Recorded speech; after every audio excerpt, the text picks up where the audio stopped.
நீராதாரமே வாழ்வாதாரம் என்பதை உணர்ந்த முந்தைய தமிழர்களின் கல்லணை போன்ற நீர் மேலாண்மை திட்டங்கள் உலகிற்கே ஒரு எடுத்துக்காட்டாக இன்றும் விளங்குகிறது.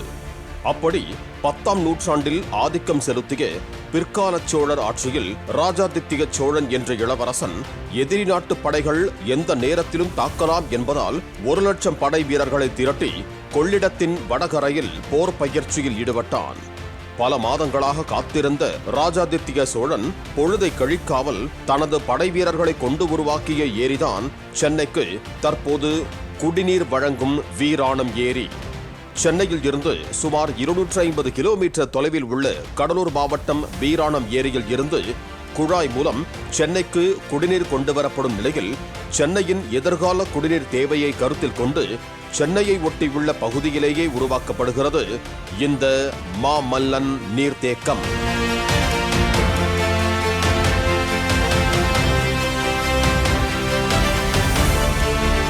தமிழக வரலாற்றில் சோழர்களை போன்று ஏரிகளை உருவாக்கி நீர் மேலாண்மைக்கு பெயர் பெற்ற பல்லவ மன்னர்களில் ஒருவரான நரசிம்மவர்ம பல்லவரை நினைவு கூறும் விதமாக மாமல்லன் என்று பெயரிடப்பட்டிருக்கிறது.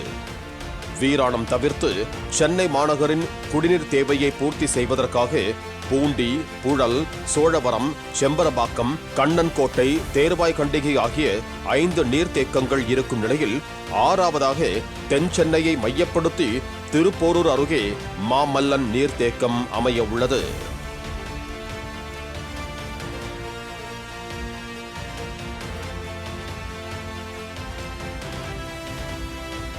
பருவமழை காலத்தில் கிழக்கு கடற்கரை சாலை மற்றும் பழைய மாமல்லபுரம் சாலை இடையே திருப்போரூர் சுற்றுவட்டார பகுதிகளில் 69 நீர்நிலைகளில் இருந்து வெளியேறி கடலில் கலக்கும் 2.97 டிஎம்சி உபரி நீரில் 1.65 டிஎம்சி நீரை மாமல்லன் நீர்த்தேக்கத்தில் சேமிக்க முடியும் என அதிகாரிகள் கூறுகின்றனர்.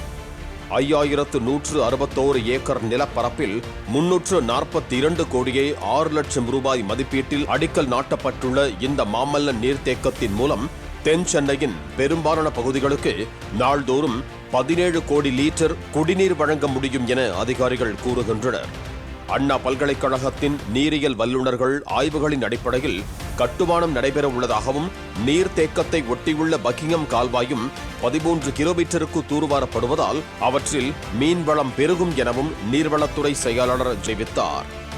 பக்கிங்ஹாம் கால்வாய் திருவடந்தை பகுதியிலிருந்து மகாபலிபுரம் வரை 18 கிலோமீட்டர் நீளத்திற்கு முற்றிலுமாக சீரமைத்து கடல் நீர் நிலத்திற்குள் வருவதை தடுப்பதற்கும் நிலத்தடி நீரின் நல்ல தரத்துடன் அமைந்திடும் இது வழிவகை செய்கிறது. மேலும் தூர்வாரப்படும் பக்கிங்ஹாம் கால்வாயில் சுற்றுலா பயணிகளை ஈர்க்கும் விதமாக படகு போக்குவரத்து மேற்கொள்ளும் திட்டம் உள்ளதாகவும் நீர்வளத்துறை செயலாளர் தெரிவித்தார். தமிழகம் பல்வேறு நதிகளின் வடிநில பகுதியாக இருப்பதால் நீர் தேவைக்காக பிற மாநிலங்களையே பெருமளவில் சார்ந்துள்ளது. இந்த நிலையில் பருவமழை காலங்களில் மிதமின்றி திறக்கப்படும் நீர் கடலில் வீணாக கலப்பதாக குற்றச்சாட்டுக்கள் எழுந்து வந்தன. இந்த நிலையில் கடற்கரையை ஒட்டி பிரம்மாண்ட தடுப்பணையை அமைக்கும் தமிழக அரசின் திட்டம் இனிவரும் நாட்களில் பல்வேறு நதிகளின் முகத்வார பகுதியில் தடுப்பணைகளை அமைத்து நிலத்தடி நீர்மட்டத்தை உயர்த்துவதற்கு முன் உதாரணமாக அமையும் என்று நீரியல் வல்லுநர்கள் தெரிவிக்கிறார்கள். பாலிமர் செய்திகளுக்காக செய்தியாளர்கள் ராஜகுமரன் மற்றும் நந்தகோபால். பிளே ஸ்டோர் மற்றும் ஆப் ஸ்டோரில் இருந்து பாலிமர் செயலியை QR கோடு மூலம் பதிவிறக்கம் செய்யுங்கள். செய்திகளை உடனுக்குடன் பெறுங்கள்.